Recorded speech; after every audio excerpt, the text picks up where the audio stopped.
And that's on the page. Mentioned was when I said was when the to do or ye 2nd February 2026. But about that, say the one that pay too much. Ghana make it to see why am I MPP or Sonama Yakunu. Baby, I told me about it. One I would to Mozin Queen, one also with Moye, also I because at the second in first I know what to Moye. And says I want to Mozin Queen, I as it do it to Mozin Queen. Name and you just want to my bar on a party mind there. A pa and one I wouldn't cook no fray that wouldn't queen no ocean in crane each other said the man away your car dama once to Murkan above one and 2 minute aquarium or sunny day when I was now Ghana abandoned there baby a 2 minute essa natural on far assumed into Mba Damana Samanity ya baba can say ya wasn't a doesn't make to know a choke money I shall and pay between for that Ghana to my friend and pay friend of a bit very no paying far you did tomb soon to Mamma Hono. Oba mazin na fi wutum na omon putu jumetu mukodo na mpefisi sabi se wucho kwan na nka woda na osa kwan na tenpa na ka woda na nje wara buhu bebe beda anade bebe butum abigina na so kwan pa e ba fa no mputu jumetu ma ba odu bebe a na nazema akoro no wetu otite ho fa hozodo na so kama fa hona dame na bebe butum waka kama fa yankopon osan ereka no kodo pono za obutum bebe san na oya no korda anhwe na emie ho a mabayande abeda abanu anade anhwe ne ye ajepaza etum na edin fipi etum ayano na kyare ba abɔhwe ana oye anado tum otere ye na ayetime mefo no ye na so na ye bomade di tum soronko eze ma oye nesem ba wodi zibiwa ho oye Americana na so akona budi bebi a dama wokasa kyere yin woto ba wokasa no wonwi na akona ofere wotum kasa kyere nesem na bwa na ontum yepe mesire ne zi OMAR bin ABDULLAH ya ba abetune ebosom nesem ba etum na akwayim sanda de yewio fano kwane ya baba shasi na ne da oto de bie awon na ebeja kuchere ye kan ya wiro hi man jade chara bosoma aso if you were so say hey bosoma de on chere kaka nchonye ya nche January na ni hina 31 na so ni hina no mbere nka bia na abachire za yankopon bakano na ebutu ebeja atu sana yankopon sa ade bachi obachire za yebiti ye dan yosima ba bi ye ba mpayifa yesa kan ofiano no baba maziri ada wonasi na za wo de brain no ya ba mazina twin komo ho ye kwamra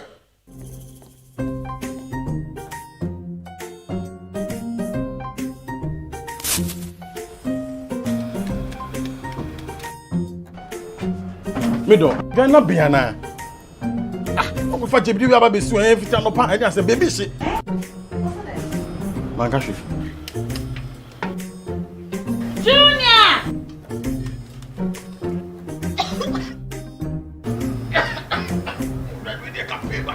I'm saying so enough for me, you know. Sister Cospa, it's a winning gas. I'm used to it, why?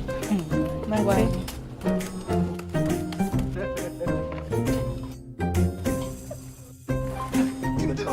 Down, Yankanawa. Sister Cos. Use to gas. Gas ye fast, ye easy, ye convenient. LPG, let me see your hand. Ooh, I got yeah.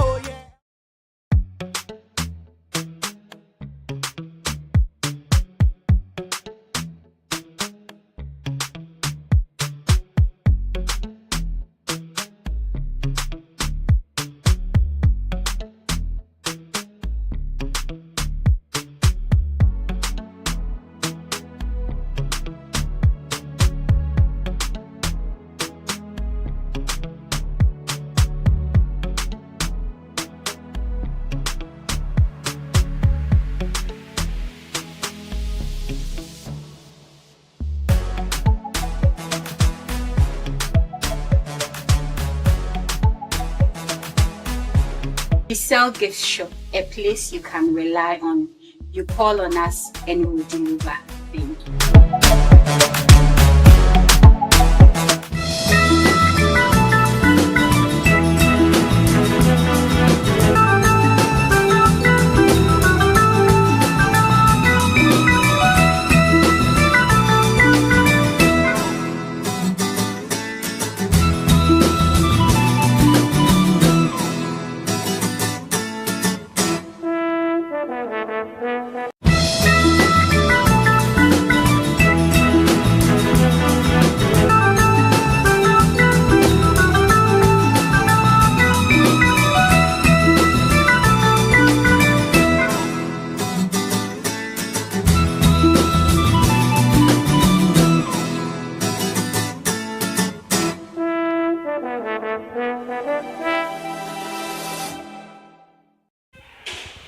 right, yes, and they are beam. About to uncle, one do. You want to pay for how you are paying George KOOMSON. Was the AEGIS? I know within the Bible. AEGIS. Hey, it's in a full yard. AEGIS here. Oh, I see. And what happened? Filling station. Oh, okay. Until I the phone, I will be beginning of Canada. And I imagine all. You can tell you, may all of I catch a phone when I know what to thank me for. Oh, yenti. Oh, yeah. I do you just over high. One day, I found one of the caboose of him machine. I cannot do. As I have a baby cock today, okay, in the master there, which is now will be them home. All right, the man. No, corner bread, no from all of Abamo Wagon Bazaar. It's in those yellow yellow. Well, say I have got a date woman. No, the Mayapi, into I don't want to do so. That's so, sir. Yam what nothing the men to man a day would be no that's for free to Madaba. The man saw that you were paying Eric ESSEL, and no also own shop who are offered to be in the I don't know. Automotive show or a nebushing for Mrs. Yazzie. The Wotum Anchor Ban or sorry, a quan. Only a quana, a quan, Asha so one can. The Butatra will pay do. Now our quackashas will UCC, 1 or 2 no darko. Then Ada or your regional director or your highways bahano. Okay, only pay the junction and come. Dada, that's what I'm for the car. We tell you, hey, now, Mr. Mar, sure, no, sure, no soap near me. Was regional director in the Zincomosi, pay the junction. On come says, yeah, the Terubutatra, now walk home. There's Ghana for you. It shall so baby, you thought there could be. I said the rest, I shall so baby. Before Mamma, when I to just when you might know. Yeah, I know. I guess I was so shocked to take for another house. Dabana, origin worker. Untin for it. Untina, or argument of the way in a dam. What am I from searching with my also? Yeah. Joe, I'm paying focus baby in a second of ya, and there. Ebo oye nkomo ho na fie tum ya hwe senti ban ntine sisiara da menzamen here tum aba na wuza yo ho insha so oye openi George ho George senti ban tan na tun safra wa tum aba na aba asam so aba etwa ade ho ahie ba ba che ana dot me da wase oh akonja eda ma ho we fi katido right am de yina ya ho omani na abanse ore yakon na kwan so warrior or a national project obi antumi nsi kwan very well nti yo ho na one start kra na contractor no obey oni mbe meeting junction wo funi na no commode by an de akwan no mo se warrior double ti wo betel afani na okay obetel 150 feet over this side what 150 feet over this side I mean, I G2. On the 11th January, your one highway for Bayer remarking.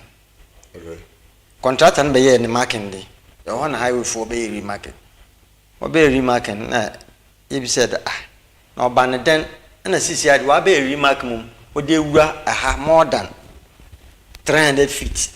over 500 crowd, the entire. But allegedly,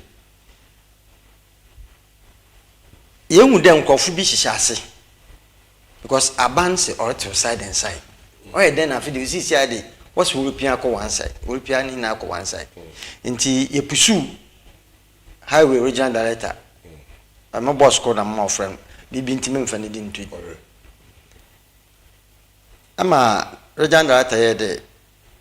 oni ho okọ holidays no mbey fine man kasa my friend contractor no bisanda oban den na fi the CCI will push adin na one side also enu mo hwe na ti de bisa highway fu highway nso na oba mark adin CCI highway fu na wa ba mark director nso se enu mo hwe nti CCI no highway fu na oba no hwan na osmo ho nti na asam na yan kunsin my press conference because say initially nankasa no say extra plan ni mo right side no order 300 feet and I am your side and left side near 200 feet to abandon all the 500 in all by any ho TNTC ti free press conference na yeah there aban regional minister friend road minister ombrem because oye bibia orokodo nye aban nim there the mother no rokodo ha oye allegedly no minim there obinum na wa sha ase a wole yedam because actually towards to TAKORADI na Kev because of safety nti what's we do straight Kev no I for say a straight Kev baby a Kev no here when straighter afi Kev no ho mum na afi wo wan Kev mum bi ka ho dia dwen wan yan tase ana o ma ye press conference nti yasen na tete ya pada regional road minister obem aban bem sa won so na wose wan yan da ma ye ni problem say you bin so na nsa sha na ole dama wo me hu ya sam tete yo ope masala ba wodo ekwa ejere waso ba sense wase be budu fie yo ope me do wase me da etiefu ina so ase anapei the we tie hen na anapei ya na ntobu tidama ye peine de nkana aka no eyeni som eyina ya da so de dem development or tidam no bokodo ade asomdwe eda abre nyina simemufo na akontofu nyina na bibi ansa na bamba edam no owanyama odo ohwe emji da wahwe de menyema nyina aya visibility studies na ade a order abanhwe na waye wawie na order na plan order abotugwa wa frehen contractor da ka ho engineers da ka ho assemblymen da ka ho won fa nsuma wo fa community titru yana ye wo Komenda Junction na ye bam na numu do ombia no wo chechire mo de chire he ye ina ya ate ase de kwan wi efa ne wi efa mo be ya wanse enyeme bebre nso na ne febi nso otum ode straight ekwan no ade am enti na chede ya asam papa because hwe uncle ehwe Komenda Junction ifi enyirase mefa nkwa echiru kra ifi enyirase adreba no to antado to damrase no oye accident prone zone pa enti se wa consider na wo bo straight kwan de amanya na ansa na timemufo na ne akontofu nyina ye fa hodi embre na edri na woba make na dama na oti sesie ndi okokọ wie ne de wasa baba ye remarking on the 11th no makasa mo ho mbise bronyi na nkasa mo contractor nkasa on the we action adwuma no ye we wie odi ibise echi ebise echira efra highway director osa no onim hohwe oya mami yes onim hohwe ni nim hohwe awu utum na ode makwan ma nkofi otu okokọ ye adwuma we ye adwuma we ye ma awu wo report ma awu na se botum akade enim hohwe de ana no hwana na wa hyede we ye adwuma enti ya so ebokodo na ya ye nhwehwem onam ti anamon horo kra na ebien bi wo ho a odi tutu ya ntehwe wa bende no wa ba church wo de highway one code wo da abobobo ho uncle obey ye opade ye wo markings bi bo ho pa ebi ba papa okay den no obadadam papa penefu hwa markings bi ho wa ye some areas a and I go in with a markings no in there so that mama penyin kan no kululisha adadase na edam so a on ye no oda ye press conference na yama TB na edi tu yie enti ya ba ha one ekwan no fon to baby a esoro to in the safety way one ka ye kwan na esere ye maintain yan accident ne nyama otete da ono na the pay ye da ebo pay wani menti service mbb a na ye kwan no ho kasakasa ore ye wa ba na ode da menya men edebo pay because isi ehwa we benkum sare kwata kra da we benkum we ni mfa se wa hwedi na ebogu atebin ena the work kan na work kan me yete ya ho ase no ono wa hemfa panyin biala mfa hen biem ane amane na na pay o right aje komson na aya apain education na wo ha na anka ban asede ole yakwan ne nchecheme na so nchecheme na I wonder when so oye development kwan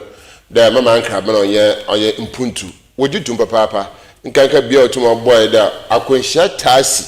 amina wo ya gide say hey wo finfirmanta kanka ye fa o takwara kwan no do no ibo anakan ni na aya yamhihye nti sanka ban ye za no achere hoyin wetum haje na emom edin kan wa asoda no so o ka kire dom na obanna na edaa na wo so odin kan akan na asa na wabaka da foforo so etum ache otwetwe ho aso kaka na mpanyefo se sabi ehyesum na ampim omirima bia na ntonka sende ya nhwene ye wa nhwene ye wontana mara na beba fo hase nti ose highway pain also yim hoshi da wo ya da mkwani nti ebo hwere highway pain na wetin kana be fie ha bakasa nti ebo hwere yin saba kan ne nzana no so ya abona no so wetei osana ba na nso ya agba AEGIS na so ho nzana so wetei da dama na otumota demo yes I hate kaka because it's a wububu nzama na yebisa apain komsin there answer na ebe your filling station one aba na mo ntuti asa ebri dem pempensia be fi peru tu asa na be filling station eba fa processing do what kind of process aba din kana kwa assembly okay aba ko highway because answer na be filling station or there ma highway for what's one from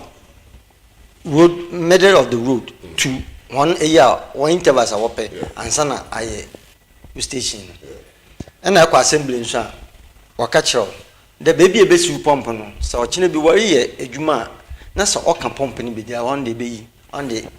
obia ya wear them but whereby the measurement na what the buy no fine oka first pump na sisi a watra dan no akọ dan bi o mechi which is not fair because I want to know the measurement and by not today the other side and the olijan one because ayan kakra me feed on the asumdi baba but sisi and baby a woda de no kasankasa kwaro kon I want na project ankasankasa no manka costo bia na onka no kra sisi wakwakan ehwe baby a costo no ho baby a dam store bed no ha wakaka na in fact oya hoto nti wiase nankasa na ewo no eka no kwara wasanye ode wode no kwaro no to baby oda because nankasa yan underground investigation ya yan oye allegedly no oye amanfo na wode sky den oda hihim but say abali ade na wode politics wode Roma so nye se be yin na yetimamfu nti say abali ade na asomdwe aba yin na accident na na abrefum na still na curve na woli yefum no epede epush me mo a what the safety na yepe no yempe safety na nkasa na yepe woga na han yempe nti na o ma ye sufri abande sa na nkasa na o sisi ade Komenda Junction koten de won pia nko one side a fine you need problem sa yon no so another road minister na o kan a and won brem na won bafa no kon be bi oda no na won ye den won fonto because ekobe bia o side and side won endu ko bia mo mpia nko one side da obane den na Komenda Junction koten de nti on the order concern ayo kumse mamusami so there o ka say me ke be there 150 here 150 there the arca side and side na ya say bisa the anamure to me chi as kwai ke be so there wo say wo ba be project obutu tank bo am nje dem akwa assembly bo am nje dem bia mo mama nye dem akwa nangasa na wale no even sabio ye kwani elba be project fufu baby a tank no on men kwan what about the main filling station nangasa kra and ben kwan first pump no so what 150 on kra no on can on the menu but into me maka nsi wo man 7 the best thing is on the ye be yefo na ati etwumezene tumzuru ko no assembly no utana ma wonyo bai ana da wanwamba assembly no wayawe ye tua permit ye tua permit ye bibia ham no be ye bibia man sisi me no kasi wade yearly bill abram property rate business operation oh menam ka cho anka wadam de bombo business operation permit ni na wade be na ba wada osisi a satas ye tua yipi Mary ni certificate in by one office was this year. 2 MPA tua. Inti waba start konimpo anka normally oil liability company on your ordinary aidem or don't mind official letter. Bisine obia official letter. Na say e fit takrade kwa loko agran kwanta na ade no. Filling station bia nu a wode wan saka. Even Kekusa kwani crowd wali filling station bia wodu ansaka but am ho de oban den na da contractor yen de ujuju kwa that time kwa ko yi ho elibu one of my from the was yin tutu ansa ni nam a contractor ko we gugu da ko du baby filling station bia no we tu ansa ni to banden abedina wa ka to bayra ho mama am nan kwa we begina da tutu ansa ni na dam na wa ya de sane gina osi wa muntu tu na mama do chida machine nti se wopa umbunungu na afidi wo boy try sem wanya de dem at least mankasa mananto ko wanya de o me se obi am official o wode wakacha na wode official letter ba up to now obi am fa letter bi am dem even me company ko bisam de wode official letter bi abram se da bi nti abekunu no ho ma mpempe na wodu ho na mmom de menyi me nyama mfi kwa no filling station so you know. Yeah. Oh yeah, two. No one I want to take. Aye. Nti wala sha. Better cabin or better. Oh, the good easy common if you to na yashe. And I put your book when you call a Jerry. Abba, your brother bay. Was the all penance you know imagine so tomorrow. Maybe say answer na be workshop no and workshop no aba na money to meet ana mo ayetu no ye ma assembly ehwa na mo bia yetu no assembly assembly anti ya hwe na ta kire ya nhye ye ho de kukuem ye isuma ai bibia la mpanfo ho nti wo babo hwe no ho ana mo asiri yetu anti ye gudu so fitafo gu ho a we yedwuma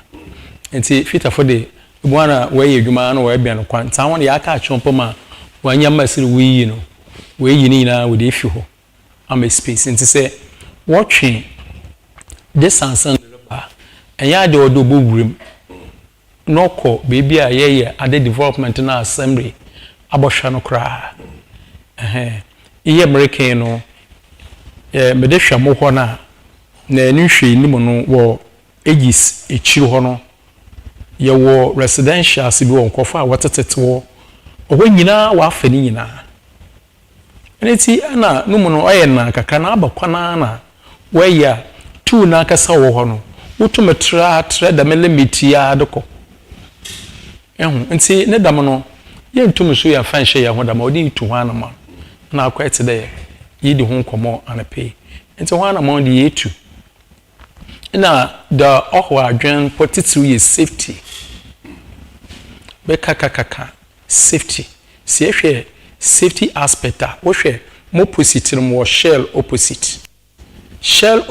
no owo so na curve ne kase owo on ka shell no but often dey be wo ba no na obaka kakra na kwani straight say no adana nsi dem o adana afa left side to west takoradi nti mu na direction no wo ko kesi forest nim no kwesi forest nim so a afina wo besan adan no na waye na dad ode ye de ye o aye de obeka obi an kakra ode ye nya ye gitum da ban ye ne supporting papa ne momo ye bit de efa ye wa no efa ye NDC efa ye MPP aha ni baby obo ye adwen wo de nkofo de kululu nyame bi a emunna ho oye kasa ukofoka anya ye wo ha no ye NDC fo MPP fo ni yin na so ya mix together na ye na de no mingi de aban na o tibi o di bia ye politics no aban anya da ma de no na de no motimefo no awon no wan ka wodan na reche de eat them mingi de o ya aban na adwen da ma anya na ye wo konfa no ye di yaw cause aban o de ye nyina na safety no ya front to say obi di Komenda Junction CC aka kama ewura Komenda Junction wa ati car em na tu ni hwe takwa direction mu de wore ye no onfa ho kra onfa wo de akwana akotu baby ye fa safety nye adwuma ye fa original copy na wo baka kire ye fa nye adwuma ebinim kra wa writer wa starter we won containers na ade wata ase na ya dan ye sende aban bobo ka okese ena mra ya fafa na fa aka boro onka ye kese enti yenti memufa ye wo no ode eni ba ya hodo ni hu de aban ya yankote na orhwe hen ohwe wiade nyinara Ghana enti so we bande wa ma akwan no kokoto left side a enyeme bebre no obubu no ode kakese de babra aban ba so fana containers na ne temporary structures CCV akọ Komenda Junction kra ye wadana we si store on the 1 year will consider obian down obian highway wo pa na sakari fi ho no kokko wura wa na ya raka ya asam den safety ni ye adwuma say ya de no politics a kokuko oje kwenti o retwa hen enyama ye pɛ no ne ye bɔkɔdo ye hu ye bɛkara abana anye ni anya akuri aso ye bɛsna abo abansomo nti serbi safa ofande anamon horo we din kantu ya da man mon ye tu that's it just mention so that how many years na so how you oh matna ho 20 years 20 years yeah oh makas shop ho I been me yituma awo wo boys a won won yituma masters wo wa wo yituma musum shop mo preach awo abakasa wa ha nensem otum ka fa kwan no ho binum wo oye Komenda ajuru TAKORADI no so yetum na yeti nansa no mpemfe ho wezi nkan wa ya nsem chofu nhiem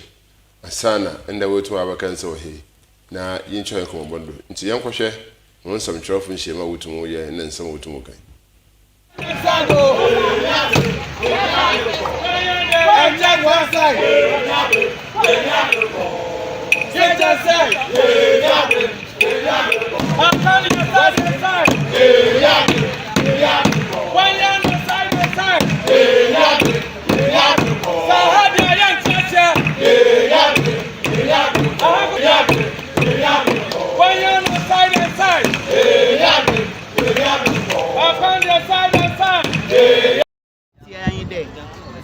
Hana yet today, I ban a bay funny, a damn, yen I yen watching.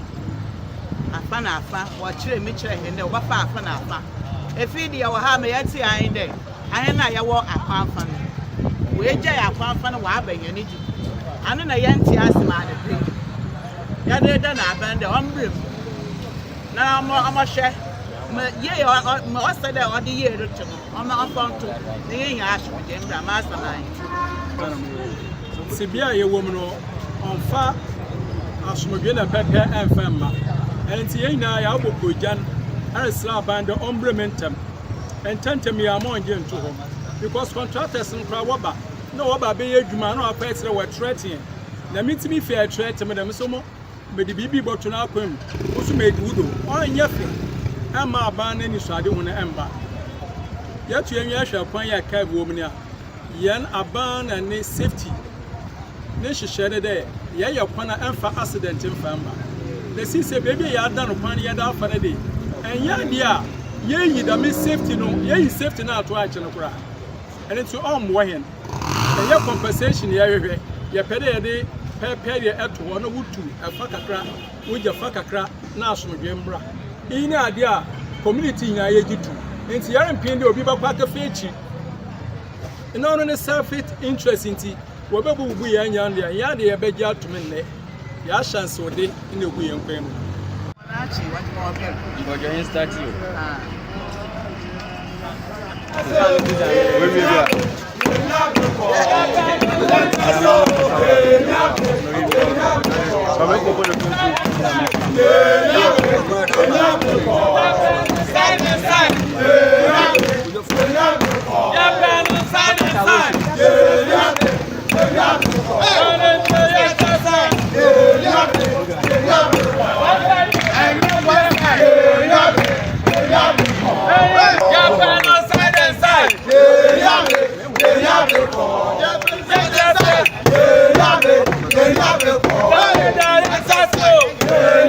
Assembly ne kachre ne say eye aban asase eye kwan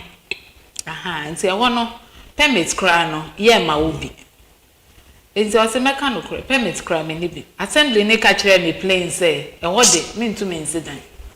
but ma je me pension pay na me the matna container mu wo ha nti na me pese me ye bibi ye solid kakra ma ba pension metinem enti no me ameni ni se mafun enti we ye papa penny a o ka che say permit no cry ya mame because assembly ka che which means say assembly no ebi omo ka assembly ne ka no cry wo mu no e kira amanfo se ne ameka no enti te se penny a meken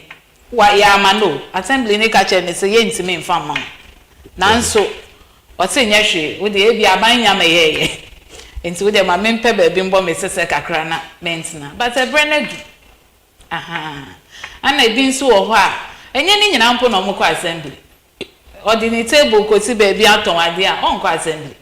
aha ana bi ho secures it is assembly na nko ho say stop work whatever wo be hwa na wabo ni kiosk kakra na otimu enti memfun assembly no bebre but almost na ma ebi no mo permit so almost na ho but the assembly is supposed to know what they are doing and they are supposed to know say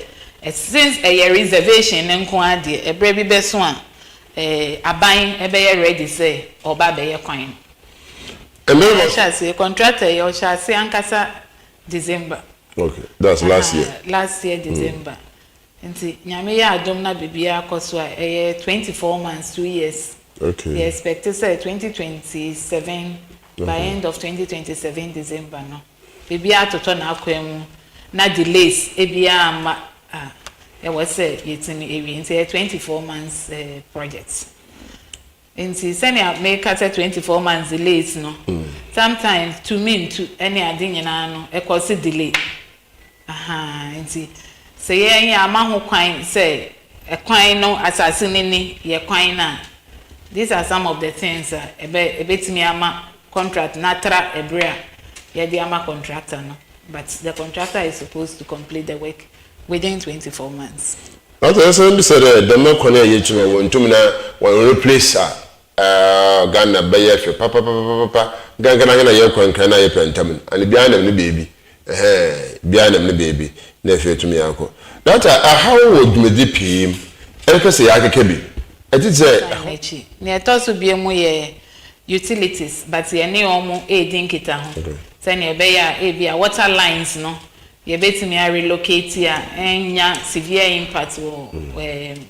onwa ye ya ye sense no ana light line poles bi nso wo ma nti eno ne de ye ne utilities for no Ghana Water ne Electricity Company of Ghana dinsa was so send a enya severe impact on the project but see no your main challenge clearing here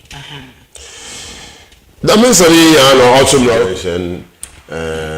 see our project now ya starting the pedunim okay peduni another phase and also enchebiano ebeba so it's a pedu junction in road new project way so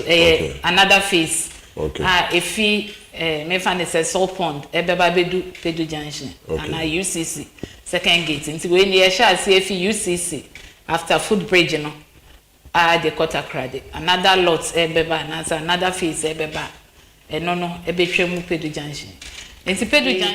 ye adwuma up and down no. Ye mfa ye nsa enka. Okay. Enti de bia wo sorry na se wo kɔ adwuma wo TAKORADI a obetimi akɔ adwuma. Ekwan na eda ho. Senia etina black no was na no ekwan na eda ho saa. Si ewie na se ewie one side and now one section. Ye betimi a movie traffic abaso. Ni eyi enti for everything there is a bit of negative impact, but it is not expected say project be affect transportation negatively. Okay. Nti edin hihye nyina egu kwan mu. Data ebi bakade finfimanto here na etume hwede. First Kuma Junction akodum kwa. Eme say nia ekọ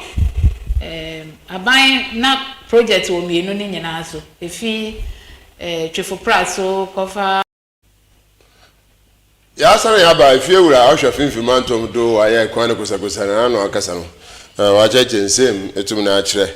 the ebi o mkrampo amane permit no dem ko kisi ne den ebi o so amane permit no dem ko kisi den na ebi o so na wa amane permit na nti wububu den no gitum the wa amane permit na so won fa na gbane nchen we si ne den no ho tum odem so na onye beebi a tum ko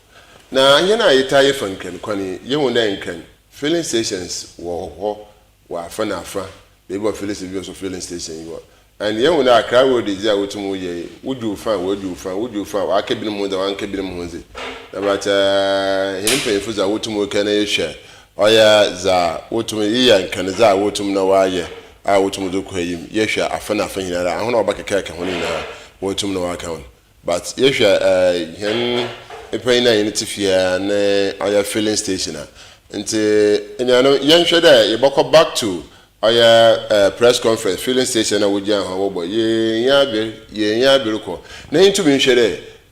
look at the space where we were sitting the other the main road kwan na mpon nti the mass asini na no wore give that can the main kwan ho as ntan kwan odo six lanes because should be mazi what should be no so tumo na mo mim sent bakura wotum abana wo se za ozana asam na kana asam nti ana na sisiara automata abedan ofia eje kumisi yan ma mi aso de egbo ho aman permit mpo go kisere da wan ba sa mi ho pa are you sure of OMAR permit do you have permit why the middle mejo yeah permit let me fra ham sisia how many hoda no wasembe no ye mfanda breeding engineer okay ye ho ba sisia wa transfer na fra mo yino ko no okobono bono side o nti ana no mo nti permit sign permit omo wo ye bibia no ye de wo ye wo wi a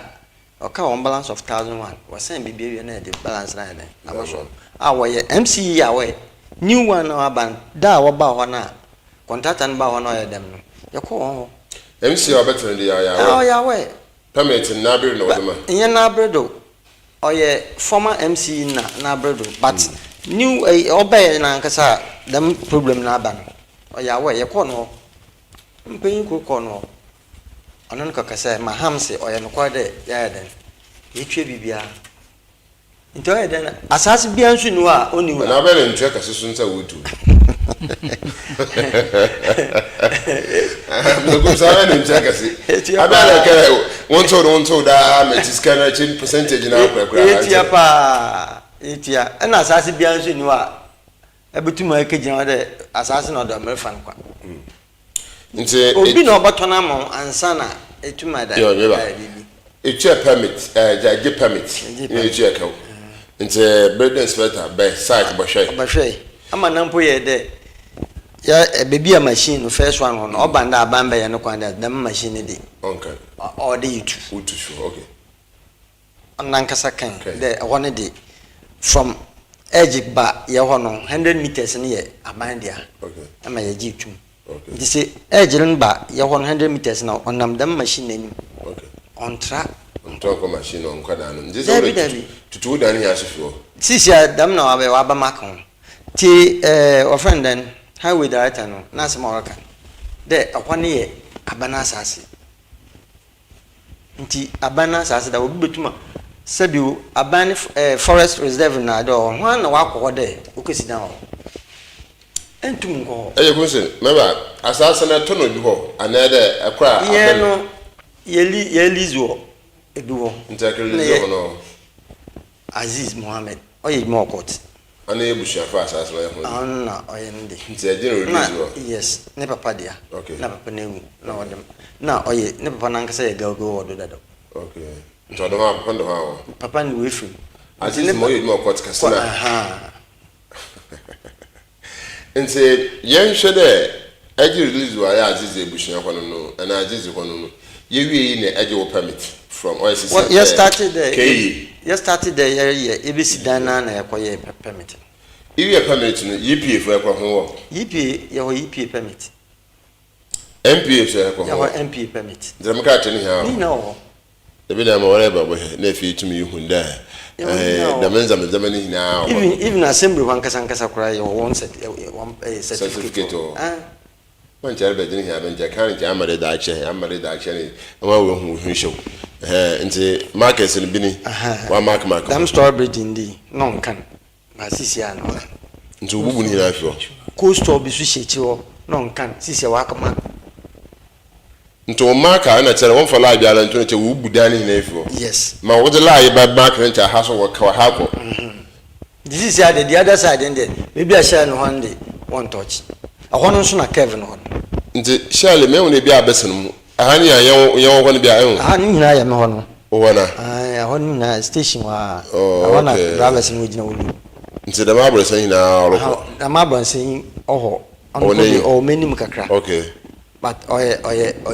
I'm the opposite I'm behind I am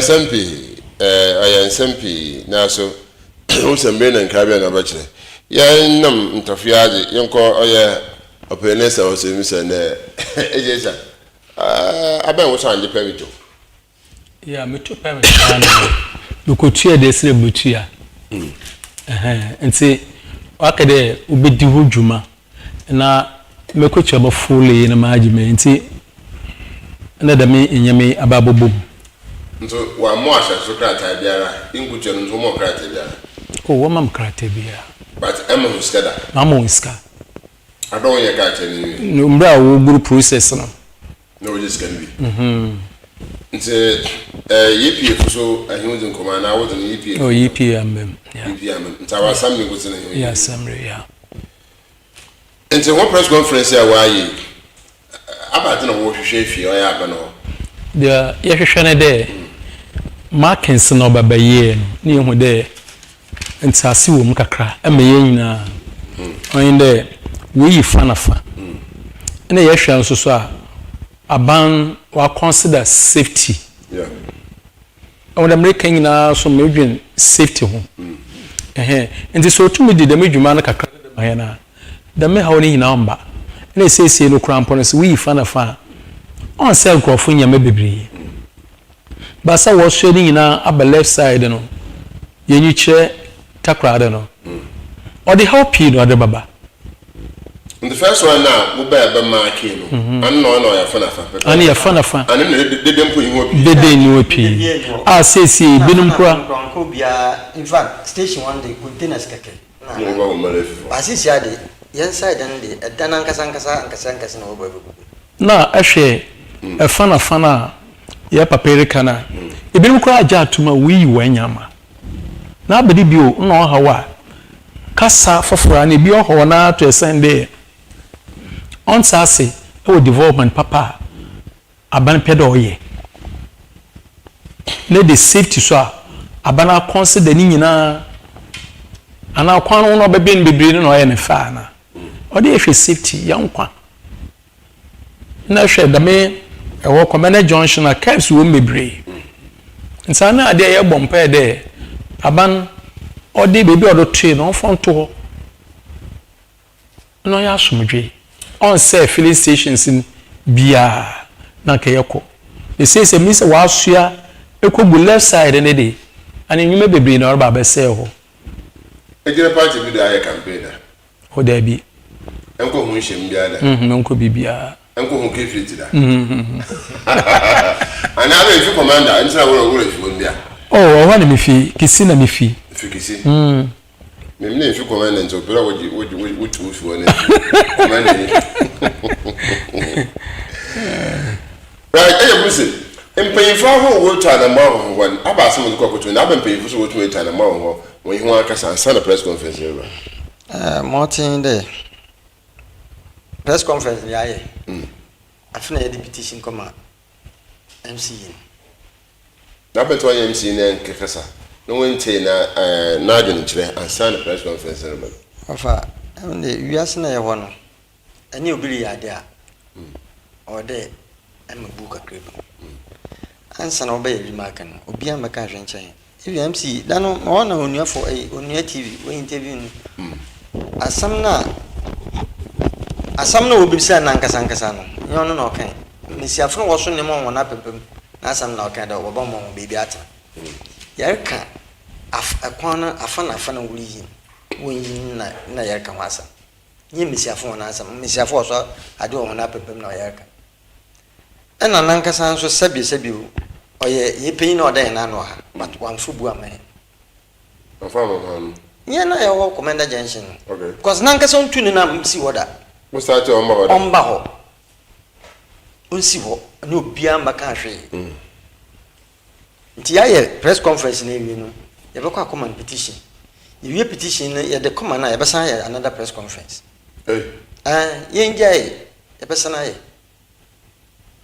because ye penoko no ye pedenoko no nti madam no ono ti wode ahone abana asase nti wode wo juru ohofo no nyina wan na madia aban mom sumpo na warbo na kawo so aban da ma aban na warbo na kawo because why na side and side aban on baka obu ho obaka fence wo ba sisi ano eyi fence wo na container safe na eboju da na egudi a matada one poor man yi ya so la esa man ma yede ba yan poor man yi so tum tina ho kade side ha no ya ban landa na obi ani permita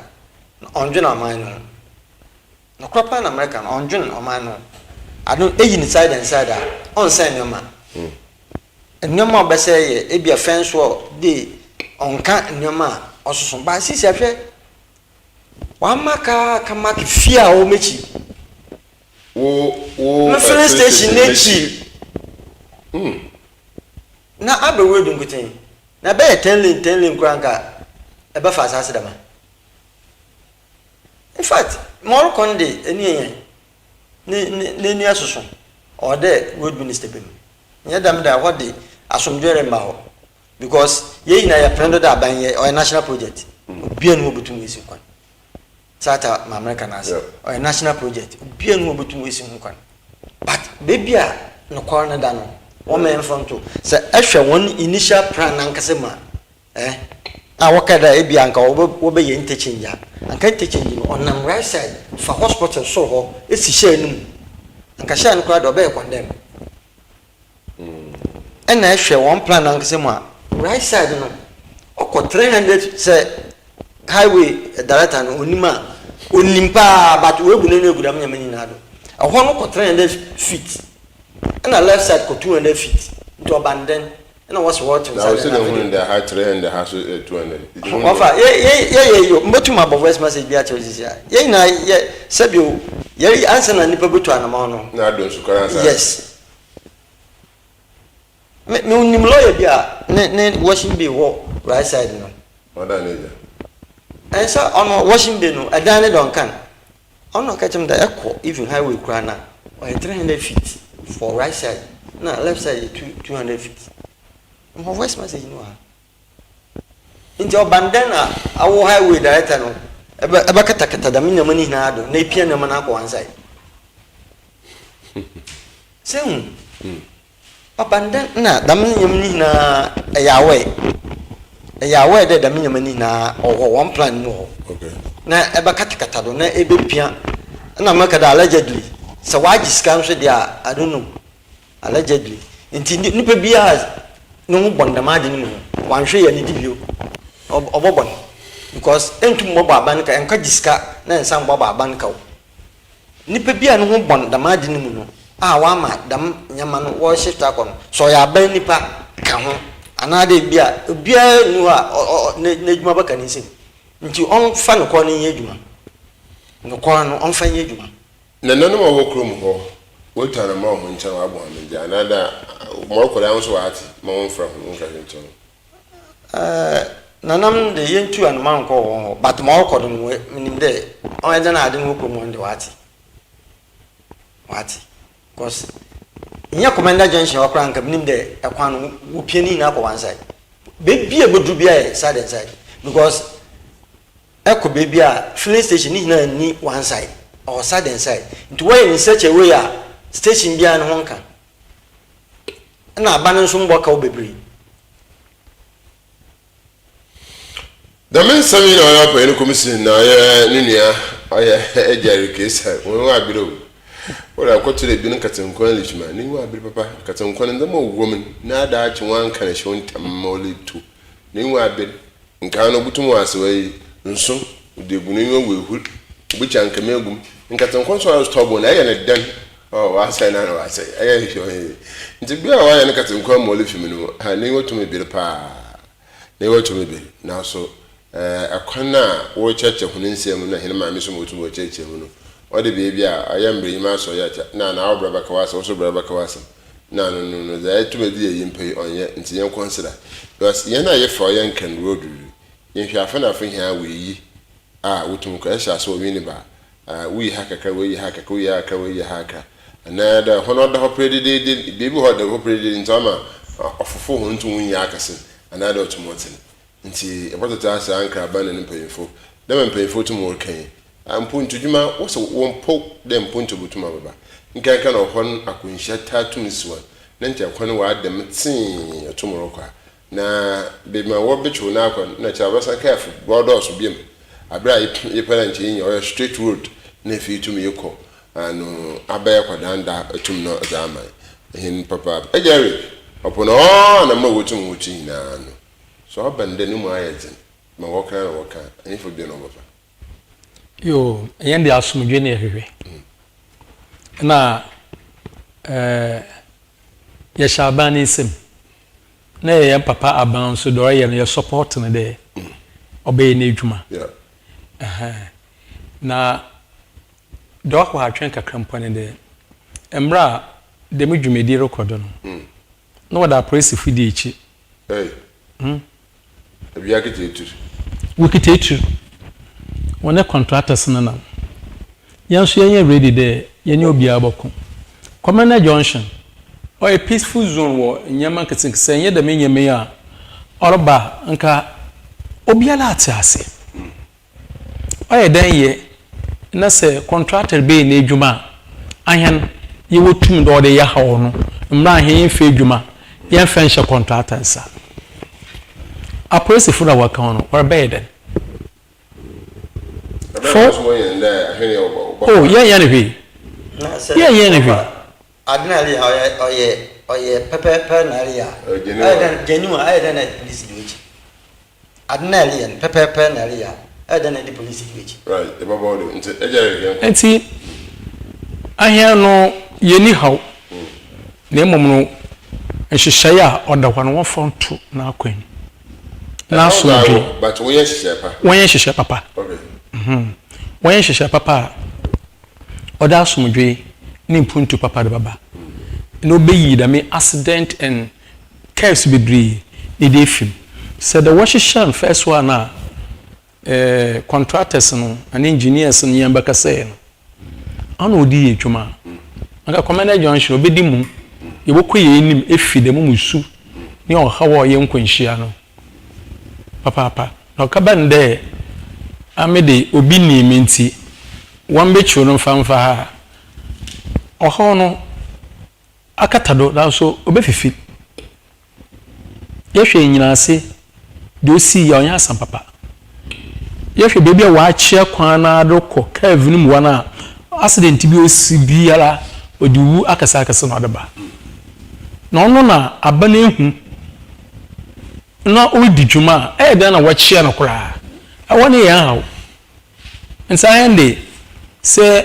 abana nse Yesu frɛ na de yere kan wan fa ye dwuma enya hia nkoti na ebosu na mom community nyina yebesena akoyem problem dale mbio ono na road minister ene highway director won consider da menyama na pa na asomdwembra enya sese ma asomdwembra ntimpanyifo Àwọn àjọpọ̀ ní kòsàkòsà ní wọ́n máa tẹ́lẹ̀ fún túnmù náà wọ́n kọ́ sẹ́dọ̀ mẹ́ta mbẹ́rẹ́ àṣọ dáwọ́dá ìtumí mahimudu na yẹ́kọ̀ ọyẹ ọ̀pẹ̀yìn George Koomson hɔ na yɛbisa na ne korakora yɛ dɛn ahyehyɛ a woda ho a de biara sɔre a woyɛ m hyehyɛ o aba asɛ wotumi si dɛ wotumi repere wotumi yɛ nnazema ahorow a ɛho yɛ adwuma ne nkita akɔ yɛhɛ ɔbɔbɔrɛ asia ɛho di dwuma na ɔbɛbɛn dɛ sabi wɔnte osufa kyerɛ unemployment ne kyerɛ increase a na ɔreba so what I'm paying for so to move there. The unemployment rate no more na ibu fiat kankan. More na we are increasing the unemployment why Ghana. See boy ta simple for that. Unchi hunywa na unfanshe. Na ba tana zena na ba otenebe no ma mosu chara afo so bo bo. Nti yemo mazina fintu mintu na ma. Eje kunse wasema yiye. Masama ndi chatu. Aban na road minister. Ya besra ho sama orkodo han wonima besra ho na wombra no omahwe because mama America na de mama no orka na de onfa kwani de ehone ene ya adwen menene ya adwen okay because akade won pini na nkodama na ana medi nkana aka no aban mom na rebon ka omo mi wanso ya kasa de ya no waja to wujo compensation obiamba ani obiamba kan hwe ona nda osole ya na waba na obubu nyama da wobeda obe test mo mangasa me ko mesi obe den waso obe test assassin but one say me bibia na mse fine na wo ma me ne contractor na nkasa kasa na bisa nda waba ne den na akwa na oka da wari inside na fi wa be remark aso ni mo hwenti me bisa highway fo also ni mo ba ono ne dia oba market ne side and side nti ni reason one tia ti say highway fu no we pia ko han say nti abade na orokodo highway na mbinim on dem on ne ye haw abade na orokodo highways ho na mbinim on dem ni pe bin personal interest nti metu mamo evidence there dan side hana wo market bin fence on na de no Pentecost aso dan bi kura wo market you know why you repenting? Oh, ampa asampa na maka chano. Obi ni fence or crack keke na o mark no. Why you repenting? E bi la ma chi say hwe the personal grounds we bi ma. Na eje Koomson na nwa ade. Je we ma wa ya hwehwe no but oyo ansa na nipa baka sa. Ya. Na o mo wen. O ampa. Share ho no. E ho na Kevin da. Na share ho kro nam ho a on kan share ntedam where side and side on canon on so bia no first pump no no botu na ne ba no kra ho no oye ya o space wo botu no aye to banden na we cho ni ja jede na sase ho opposite and the project ni do nti won ko aka even ko e wa shede kuju we buju on na sase no oh enti na marka da bibu ansa no bibaka sa no on kasa kwa on na sase da left side on the project bi ani do nti won ko aka even ko no on Canada wo na yen den say we inside and side a obia abani be obia compensation and on twa compensation bia wo da ma de no ti won bubu nkofo hwe bebi a wa ma ka wo de kodu na da eli interchange kwa ka ba fa da land kakaka oh masa in fact Ghana no ye mfa no kwale nya adwuma ayo ye mfa no kwale nya adwuma se ye de no kwale adwuma o Ghana ha anka obia ho nkyere de bia no wo ba aban so bo abane ye hwe ehna atimamufo na yekunya ehna atimamufo ya na yekunya nti regional director highways regional director ombrem bim because small Canada on tasum na nya adwen nti se wan ye ni ye dia on the ye ba fosoro hankasa ye de kojan bokosoro ye ntena se akra ye de bokosoro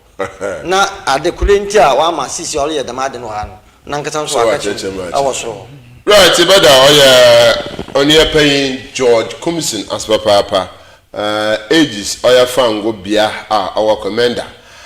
Junction and Kwado no Udmadon to papa o chense ma wo jijumezina acha we din kene aye ne fiaze ne bebi nti obugbun na metam no waso dada kwa no baye nti otwene da no ko echiri pa na so obandan ne nde wa ma kene dan no ho wo da tra benfosi esodo na ebodejo ahwene ya mikitu bebo da wo ma wo tumbo hunu de wa wo din po wa tra chere kwa no tum sesa no fe echiri wa komopom anedo tumutire honorable zagun eyimde epempuntu yeyimde ekonkozen azama aya Komenda edina egwafo abrim nazema wo nyina no wusu hwoyim bomazan tanamara amma sumje etum na dos enfomene za aho woken na za aya ahonso ho so wotum woken obo ebra na enya ye kura no mpemfo sese nyina aye fumum pa oda ye hwene fitum esisi kapma bra mo wa hyan so krata da wogi tum de mendeme dwumezo ho abandan nende wudintia wodrewom na wudutumi ti botata sempanyfo fifi mantom siafo ayo mpanyfo Komenda de negwafo abrim oye mpanyfo nananum ho sabi yesonena ebohimu azemo ayo mpanyfo de nya ye kra no so doma wodi gwo ho womba wa so ne yimpa ento anamwe na enkohwera yinsu butumi aye bibia na nya ye kra mo from du wo ye djuma wo ye de mefi aza ahoro wo yinka ne de du so hoban de amu hina sabe ko pempengu ankwaye ya they are coming back to the community abia ne bi ohwe yimpa ebie na chede albasa abia ne bi na ohwe busia eje kumsin oyineza na je kumsin bo oyinezi but I have no doors to ma where is the money? There's no money. Want to check out because there is not there. But about the task there you to move be no more born in Kermantum why are going to be consideration pinatum now kodo akwembo aya afterwards and aya yo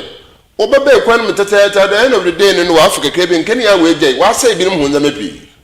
na wa da yintum na yin susu de enya ye kra no just 15 feet and 20 feet enya car butume gira kwan no wotumo aya bibi but akwani pi bubu dani pi akwati ebudu bebi na hone ya wayehwe wona dom na asa hochi asan worba aba ne ma mechima mbo aba ne ya asan ndama yen na ageda se yen hwaje yem nansa yes azo ko wanyim biruwa no so ya kwana kaka nkra hwe kwana bebe wo ba be ma kwe at the end of the day no wayehwe ho naseman wa asan hone echi etum na ababa ekwana beautification of kwana asai because aba na za ho no o makwana ho yafe but wo je moto o yimpano no atase ne zama olo no mba me yedwuma bia be okọ abanama na wade ne suasua feelings insanom bia pi na osisi kwan na ebo so na kala kwan mfa yedwuma wa abo obokọ so kala ba be mpo mfa no ye ka bia so ne break o kan at once we yin na wadan captain planet o asa foforo etuma za aba ye ba sira ye hina mpaifu ye tutaso ye pempuntu na mum emisu do so pin we yazi na yin biara mba ayoho no tumo doso tin yusu kakra ya aboyim kakra izi kakra ana ma yin tumtu me fi tumo yi ti what else simple for one moment o me de ye yem puntu but puntu ada ayoho baba so o de baby ana otumo yese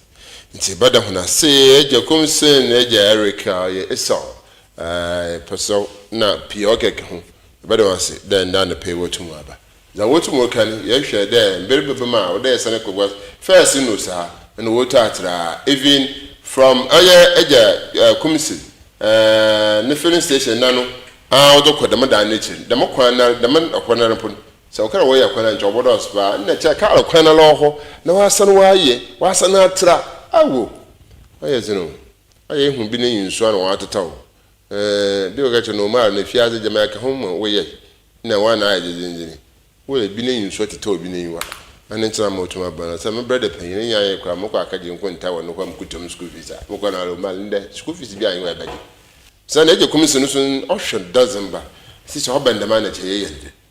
ya puno sit konti potata sempe for moments na if want to ana pay badam pay fast kanka professor Kwame na banfo eje ona no do ma hisa campaign fee bed na so papa na onye ben o hwe MCR no ina chira ba Susan be de na so papa eje no hwe camera ni ya do be de na sit down so to mo wo so aye hwe ahogre to bere no etum na hwe Costa TV and corporate shop papa pass Boniface our Indom University pass in corporate shop papa de bia wa so etum na hwe Costa TV Opain abedu aye colleague dedin wa abra ba wa ho na etumeti hwe Costa TV enye busiafun ya etumeti de ma so na so pen bedu also a tailor or aya abra mattress are so dan open na etum ni epin e bada ho ase de bia wo hwe Costa TV Mrs. OMAR bin ABDULLAH na sene so se de oye fide ye otumor be ifide ye ko oye anthem yes anthem constituency enye the assembly member Nana Awuku honorable Kenizin ho former presiding member ahọ na yeze oye Costa TV community connect ahọ na yeze kwekisi nse kwa akọbọ nkọbọ na bibia atuma akodo izenu ko pe da mo reyim OMAR bin ABDULLAH man esi akọpọ insira yin na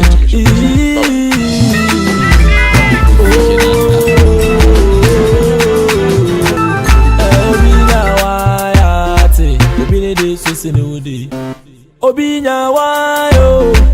obile de susinu wudi po obinya wayo obile de susinu wudi po shobinya wayo obile de susinu wudi obinya waya te obile de susinu wudi po